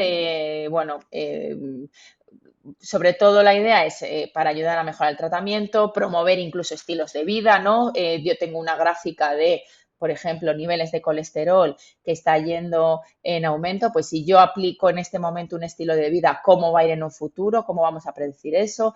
Mejorar la prevención, etcétera, ¿vale? No quiero entrar porque, bueno, yo esto aún lo veo un poco difícil, un poco lejano, pero sí que ya lo he oído en algunos foros, sobre todo para que os vaya sonando de qué estamos hablando, ¿no? Y entonces, bueno, todo esto de los biomarcadores digitales obviamente tiene un montón de beneficios, ¿no? Sobre todo datos a tiempo real, que a veces llegamos a la consulta y, bueno, pues como hace 6 meses que no venís por consulta, pues hay algunas cosas que se pueden pasar. Hay veces que la clínica, vosotros más que nadie lo sabéis, que fluctúa de día a día. Entonces, bueno, esto es una manera de tener datos de manera continuada. Tiene obviamente una mejor evidencia de lo que está pasando y mayor potencia, ¿vale? Y nos va a permitir tomar decisiones más rápidas. ¿Qué desafíos nos vamos a encontrar? Pero sobre todo, un gran desafío es la privacidad, ¿no? Esos datos, ¿para quién los utiliza, quién los guarda? Todos sabemos estos hackers que a veces pasó en el Clinic hace años, se rompió la seguridad, esos datos clínicos quedaron, bueno, ¿qué va a pasar con todos esos datos, ¿no? Luego, a veces, estos biomarcadores digitales a veces necesita que el propio paciente los utilice, ¿vale? Entonces, tener que estar entrando en una aplicación a rellenar test, a hacer pruebitas día a día, bueno, pues a lo mejor los 6 primeros meses lo haces, pero luego ya puedes acabar cansándote, ¿no? Hay gran variabilidad, ¿vale? No vale con que yo desarrolle una técnica, sino que esto tiene que tener un trabajo detrás en el que se valide que esto es útil, no solo para Pepito que vive en Vigo de 30 años, sino que tiene que servir para Pepito y para Joan y para Manolo que vive en Valencia, ¿vale? O sea, que luego hay mucha heterogeneidad entre los pacientes. Y el análisis de los datos es complejo y luego dónde lo almacenas todo ese dato, ¿no? La nube de datos, dónde está, etcétera. Bueno, ya os he ido adelantando algunos de los retos, ¿no? Sobre todo el de la privacidad, pero también hay otros, ¿no? Que aunque tiene un futuro muy prometedor, aún no se ha alcanzado que la IA sea superior en los modelos estadísticos a lo que hacíamos clásicamente en los estudios. Que va a salir. Lo que pasa es que necesitamos bases de datos muy grandes, ¿vale? No vale con que yo haga meta los datos solo de mi hospital. Probablemente necesitemos de varios hospitales para abarcar lo diferentes que sois cada uno en vuestras áreas y en la misma área, o sea, cada persona es diferente, ¿vale? Pero bueno, todo llegará. Pero ahora, a día de hoy, es cierto que aún no ha superado a lo que se hace de manera clásica de estadística, ¿vale? Y luego, las cuestiones ético-legales, voy a empezar por la última, porque a mí yo creo que es lo que más me parece que aún puede ser lo más limitante, ¿vale? Eso que os he dicho, dónde van a estar los datos, quién los va a guardar, qué pasa si se filtra, etcétera. Y luego también hay la calidad de los datos que metemos, ¿no? No vale meter datos incompletos. Bueno, aún tiene ciertos retos que hay que superar. Pero ya para acabar, obviamente es un hito tecnológico, o sea, esto está aquí y lo vamos a utilizar, ¿vale? Y además es que va a ser útil para multitud de usos en nuestro día a día, ¿vale? Que aún nos quedan unos retos que superar para poder utilizarlos, pero bueno, que todo va a llegar, ¿vale? Y por terminar ya mi charla, eso, no es más fuerte ni el más inteligente, sino el que mejor se adapta a los cambios, ¿no? Y esto a veces puede ser un poco reticente de yo no voy a usar ChatGPT. Va a llegar, ese día va a llegar y hay que adaptarse a ellos porque son herramientas muy útiles y que nos van a mejorar la vida. Y con todo, yo ya me despido. Las preguntas, si os parece bien, las dejamos para el final, ¿vale? Y sin más dilación, voy a dar paso a Judith, que es neuróloga y pediatra, ¿vale? Tiene las dos especialidades. Estuvo trabajando con la doctora Celia Oreja, yo también, que no lo dije antes, aquí somos todos sus... hemos estado con ella en algún momento y ahora está como adjunta de neurología en el Hospital Universitario Getafe trabajando con la doctora Yolanda Lado.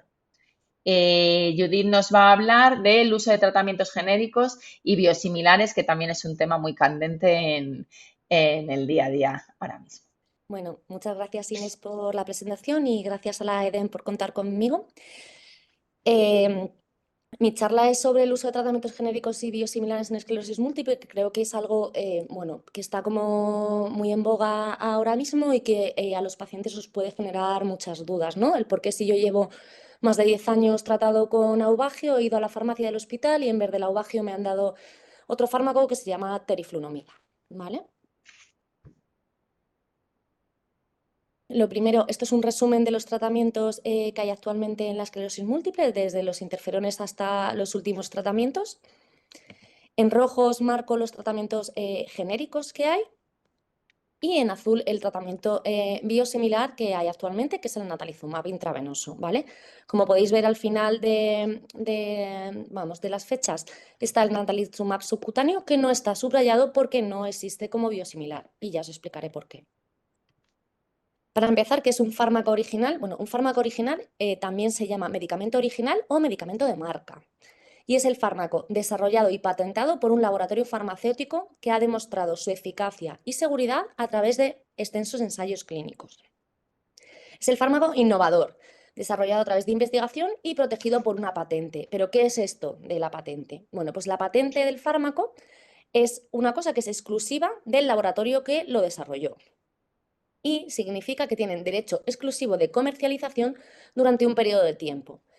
¿Cuánto es este periodo de tiempo? Bueno, pues en global son 20 años desde la solicitud, pero la protección efectiva es mucho menor. ¿Y por qué? Pues porque tú, cuando estás con el ensayo clínico y ves que el fármaco funciona, presentas una solicitud de patente para un nuevo medicamento. Después, ese fármaco hay que autorizarlo y después hay que tramitar la autorización por la FDA, la EMA y luego la Agencia Española del Medicamento. Y todo esto suele durar más de 10 años. Es decir, que tú tienes 20 años de patente, pero tardas más de 10 años en poder comercializar el fármaco. Por lo que te queda aproximadamente como 10 años de exclusividad en el mercado de tu fármaco. ¿Cuáles son las fases de aprobación de un fármaco en general? Bueno, lo primero es la búsqueda e identificación de moléculas. Cuando ya has encontrado una molécula que crees que va a funcionar, haces una investigación preclínica para ver la eficacia y seguridad en animales de laboratorio. Y tras esto, cuando ya has visto que es eficaz y seguro, empiezas con los ensayos clínicos. La fase 1, que es farmacocinética y farmacodinamia, es decir, ver cómo funciona el fármaco en sangre. La fase 2 se comprueba si el fármaco es eficaz y si la dosis es adecuada y segura. Y la fase 3, en la que sigues comprobando la eficacia y los efectos secundarios en una proporción mucho mayor de pacientes. Y, por último, la aprobación regulatoria, que para ello se evalúan los resultados de los ensayos clínicos y se aprueba o se rechaza la comercialización del fármaco. Esto suele durar entre 10 y 15 años. Es importante que sepáis que solo 1 de cada 5.000 medicamentos que empiezan a estudiarse llegan al mercado y que crear un medicamento suele costar alrededor de 10 años de trabajo con un coste para la farmacéutica que inventa el fármaco de 2.500 millones de euros. Entonces ahora pasamos a qué es un genérico, ¿no? Bueno, pues un genérico es un fármaco desarrollado a partir de otro fármaco de referencia al que se le ha expirado la patente. Son moléculas pequeñas, sintetizadas químicamente u obtenidas mediante fermentación microbiana simple, lo que permite que se puedan hacer productos exactos al original. Y para poder comercializar un genérico debe cumplir 4 condiciones respecto al fármaco original: que sea el mismo principio activo, la misma dosis, la misma forma farmacéutica y ser bioequivalente al fármaco de referencia. ¿Pero qué significa esto de ser bioequivalente? Bueno, pues la bioequivalencia significa que el fármaco tiene que tener una biodisponibilidad equivalente. ¿Y qué quiere decir eso? Bueno, la biodisponibilidad es el porcentaje de dosis que consigue llegar a nuestro organismo, ¿vale? Si tú tomas un paracetamol de 1 gramo, el gramo entero no llega a tu organismo. Hay parte del medicamento que no se absorbe y un porcentaje se pierde por el tubo digestivo. Entonces, cuando tú tienes un fármaco genérico, lo que tienes que hacer son ensayos clínicos de bioequivalencia para demostrar que lo que se absorbe es igual que en el fármaco original. Y con ello asumir que el efecto final será el mismo. La bioequivalencia garantiza que un medicamento genérico sea intercambiable con el original, pero también que sea intercambiable con otros fármacos genéricos. Y para que dos fármacos se consideren bioequivalentes, la diferencia en la biodisponibilidad debe ser inferior al 20%. Con la llegada de los genéricos, los primeros fueron comercializados en España en torno al año 1997, surge el debate de si son igual de efectivos que los de marca. Al final uno está acostumbrado a tomar su fármaco y no quiere que se lo cambien y siempre piensa que si es más barato será porque es peor. El mito más importante es que pueden tener un 20% más o menos de principio activo con respecto al medicamento original. Y esto es falso. Es decir, que si tú estabas tomando Aubagio que lleva 14 miligramos de teriflunomida, cuando a ti te dan teriflunomida de otra marca, tiene que llevar 14 miligramos de teriflunomida. Lo que puede variar un 20% es la biodisponibilidad, es decir, la cantidad de fármaco que se absorbe, pero esto se considera que no tiene relevancia en el efecto final del fármaco. De hecho, en los fármacos en los que se cree que la biodisponibilidad es muy importante y que no puede haber variaciones ni de un 20%, no se permite que haya genéricos. Caso, por ejemplo, del Sintrom, que seguro que todos conocéis. Y otro de los mitos es que los excipientes son peores y que eso afecta a la absorción del fármaco y a su eficacia, lo cual también es falso. ¿Por qué? Porque los excipientes pueden ser incluso los mismos o pueden ser diferentes, pero tienen que cumplir las mismas normativas europeas. De hecho, hay laboratorios farmacéuticos que se han especializado, por ejemplo, en hacer fármacos genéricos que no lleven gluten, sacarosa ni lactosa, ¿vale? Usan otros excipientes, pero no son peores. Y es importante que sepáis que en muchos casos la misma fábrica fabrica, por un lado, el medicamento de marca y por otro lado el genérico, y los hace exactamente iguales con la misma máquina, pero luego la comercialización se hace por diferentes laboratorios farmacéuticos.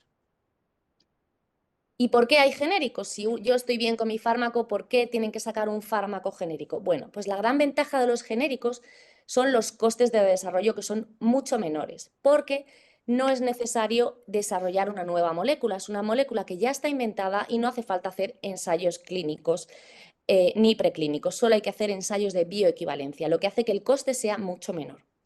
Y el precio de salida al mercado es de media un 40% más barato. La única diferencia entre un genérico y los fármacos de referencia puede ser los excipientes, ¿vale? Como os he comentado, pues que tengan gluten, que tengan lactosa, que no tengan, etcétera, ¿vale? Y esto es muy importante por la sostenibilidad del Sistema Nacional de Salud. Los fármacos son muy caros. Como os he dicho, fabricar un fármaco de nuevo puede costar hasta 2.500 millones de euros. Cuando es un fármaco original, entonces los precios de los fármacos en mercado son muy altos. Al haber genéricos, estos precios se abaratan porque no han tenido que inventar la molécula y en muchos casos hace que el medicamento original también baje de precio. ¿Cómo sé yo si compro un genérico en la farmacia o si cuando voy a la farmacia del hospital me están dando un fármaco genérico? Bueno, todos los fármacos genéricos llegan las siglas EFG, que significa equivalente farmacéutico genérico. Y el nombre es el principio activo más el nombre del laboratorio que lo comercializa. Aquí os he puesto un ejemplo con el Aprietal, ¿vale? De niños, que todos seguro que habéis usado alguna vez, que como veis se ve regular, pero bueno, lleva una R al lado. R significa marca registrada, ¿vale? Y es paracetamol 100 miligramos mililitro.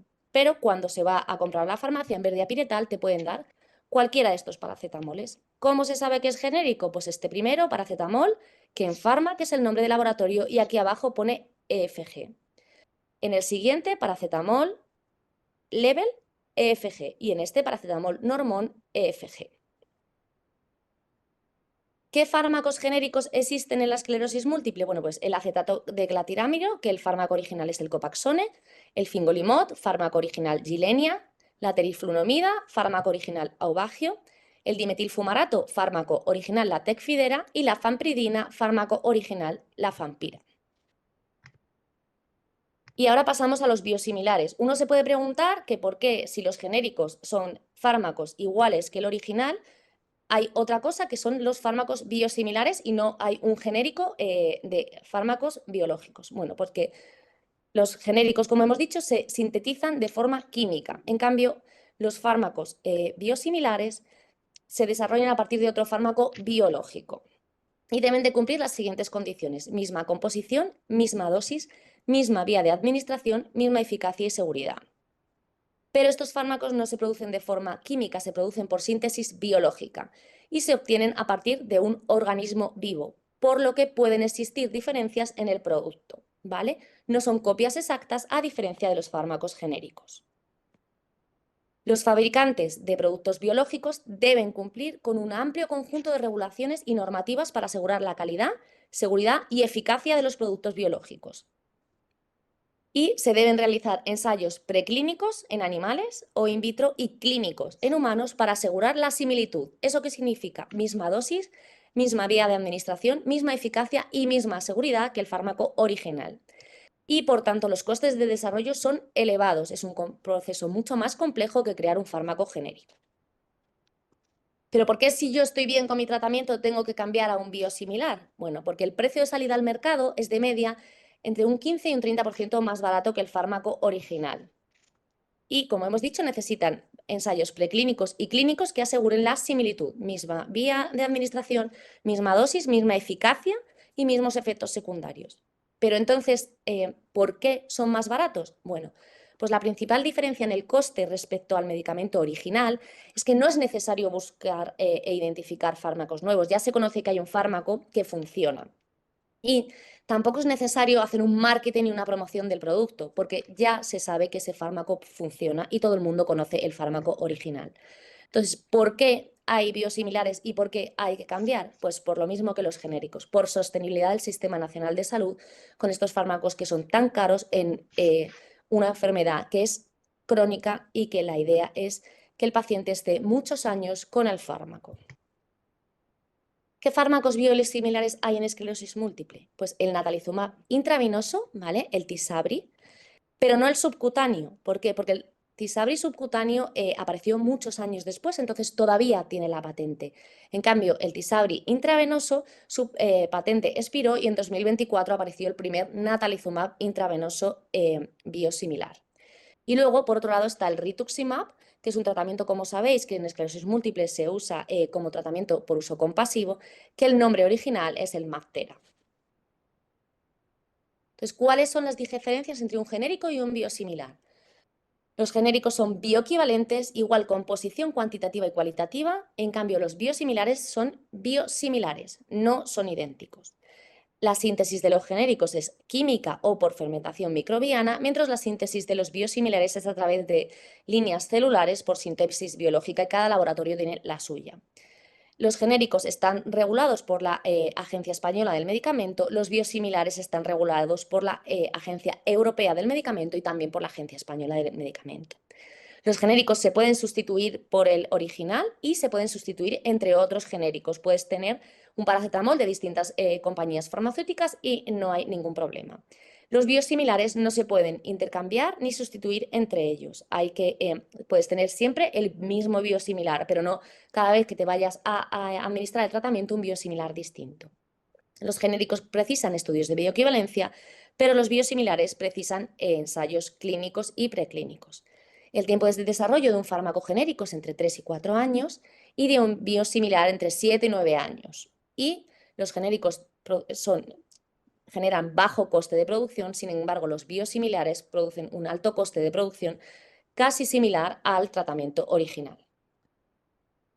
En resumen, ¿cuáles son las etapas de desarrollo de un fármaco? Pues el medicamento original hay que hacer la búsqueda e identificación de moléculas, estudios preclínicos en animales y estudios clínicos como los ensayos clínicos de fase 1, 2, 3 y después de la comercialización fase 4. Los fármacos genéricos no necesitan buscar las moléculas, ya las conocemos, no necesitan estudios preclínicos, no necesitan estudios clínicos como ensayos clínicos, solo ensayos de bioequivalencia, ver que la biodisponibilidad del fármaco sea la misma. En cambio, los biosimilares necesitas hacer estudios preclínicos y ensayos clínicos. Como conclusiones, los fármacos genéricos son medicamentos bioequivalentes con el fármaco original, es decir, idénticos. La síntesis es química o por fermentación microbiana simple. No precisan de estudios preclínicos ni ensayos clínicos, solo estudios de bioequivalencia. Pueden intercambiarse entre sí. Lo único que es diferente es que tienen o no distintos excipientes y son aproximadamente un 40% más baratos que el fármaco original cuando salen al mercado, lo que contribuye a la sostenibilidad del Sistema Nacional de Salud. Y los biosimilares son fármacos desarrollados a partir de un fármaco biológico, producidos por síntesis biológica, es decir, se obtienen a partir de un organismo vivo en distintas líneas celulares. No son copias exactas, a diferencia de los genéricos, y precisan de estudios preclínicos y ensayos clínicos para ver que son biosimilares al fármaco original. Tienen que pasar por un amplio conjunto de regulaciones y normativas que aseguran la similitud, es decir, misma dosis, misma vía de administración, misma calidad, misma eficacia y misma seguridad que el fármaco original, y el precio es entre un 15 y un 30% más barato, fundamentalmente porque no necesitan encontrar la molécula ni promocionarla, lo que también contribuye a la sostenibilidad del Sistema Nacional de Salud.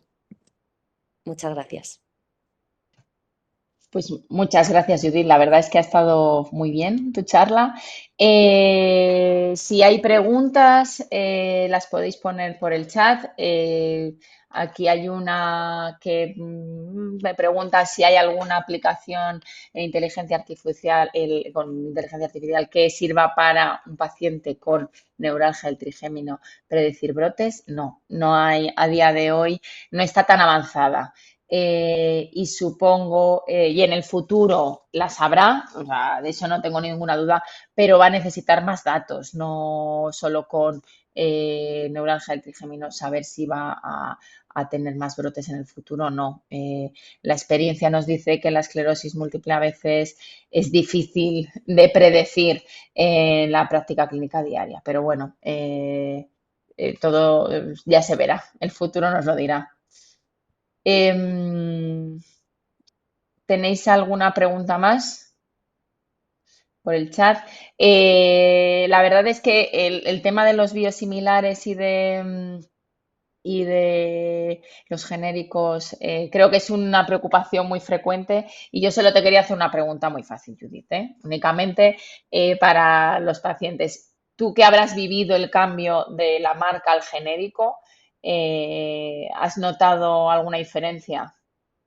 O sea, En general, hay algún paciente que al cambiar fundamentalmente los fármacos orales, sí ha notado a lo mejor algún empeoramiento de algún efecto secundario tipo rubefacción o alguna cosa así, debido a el cambio de excipientes, pero no aumento de brotes, no aumento de lesiones en resonancia.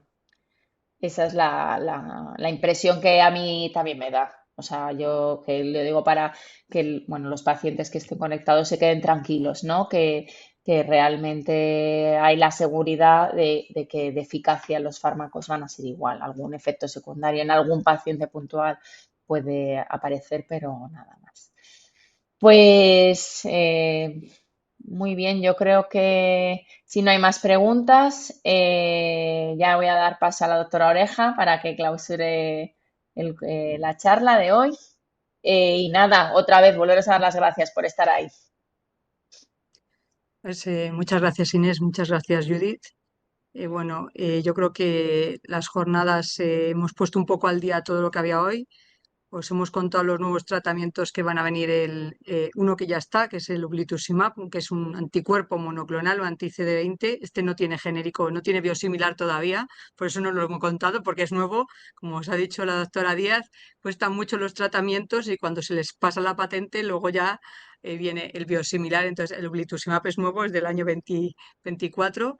Luego os hemos contado los que van a venir, que es ya esto toda una novedad, los tratamientos para la enfermedad progresiva, que van a ser muy importantes. Luego el doctor Roberto os ha contado cómo se diagnostica ahora a los pacientes, ¿vale? Que ahora va a ser más fácil, vamos a tener menos errores en el diagnóstico porque va a ser mucho más fácil a diagnosticar. Tenemos el índice kappa, la vena central, con lo cual vamos a poder hacer un diagnóstico más preciso. Realmente nosotros errores no es que hiciéramos, lo que pasa es que es verdad que hay pacientes que cuando tienen muy pocas lesiones, una o dos lesiones, o el paciente no tiene, pues por ejemplo yo he visto una esta mañana que tenía una única lesión y el líquido era negativo, pues es verdad que nos tenemos que ayudar de otras cosas, ¿no? Sobre todo va a ser bueno para todos aquellos pacientes muy al inicio de la enfermedad que tienen muy pocas lesiones o que no está claro si es una esclerosis. A los otros ya los diagnosticamos bien y no es que hiciéramos errores, lo que pasa es que siempre tienes a un paciente que se ha empezado muy pronto y tiene 1 o 2 lesiones, pues a veces no lo sabes y nos van a servir muy bien los nuevos criterios. La doctora González nos ha ya metido en el futuro, en la inteligencia artificial. De momento los brotes no los vamos a poder predecir, pero nos va a ayudar mucho a los médicos y a los pacientes. Y bueno, ya lo estamos viendo, que vosotros estáis ahí todos usando ChatGPT, el Perplexity, venís con muchas preguntas y bueno, todo lo que os ha contado ella del Machine Learning y todo eso nos va a ayudar a todos, no solo la esclerosis múltiple en la medicina, y ella los ha explicado todo lo claro que uno puede ser y todo lo fácil que no puede ser, aunque la cuestión de la inteligencia artificial es difícil de explicarla a veces.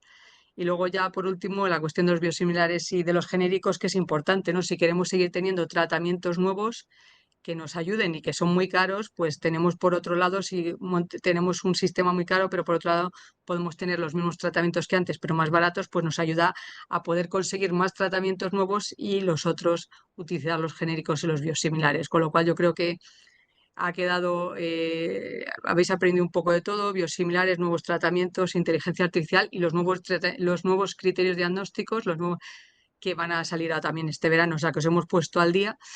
Muchas gracias a Eden por convocar las sesiones. Muchas gracias a Jorge, que no lo veis nunca, pero que está detrás de la cámara, es el que hace posible siempre el Webex, todas las sesiones. Muchas gracias a Nieves, que es la que se encarga, y a Emilio, que son los que se encargan de organizarlo todo. Ahí está Jorge, que os saluda. Y luego, por supuesto, muchas gracias a Pedro y a Emilio, que son los que nos están siempre diciendo que hay que hacer más, los que nos ayudan a hacer y nos convocan a hacer las sesiones, y por supuesto a los ponentes de hoy, a la doctora González, a la doctora Díaz y al doctor Suárez por dar su tiempo para poderos explicar las novedades y para que podáis todos aprender y estar más al día. Bueno, pues ya con todo esto, muchas gracias a todos, muchas gracias a todos los participantes, muchas gracias a los ponentes y muchas gracias a Eden y a Sanofi por haberlo patrocinado. Muchas gracias a todos.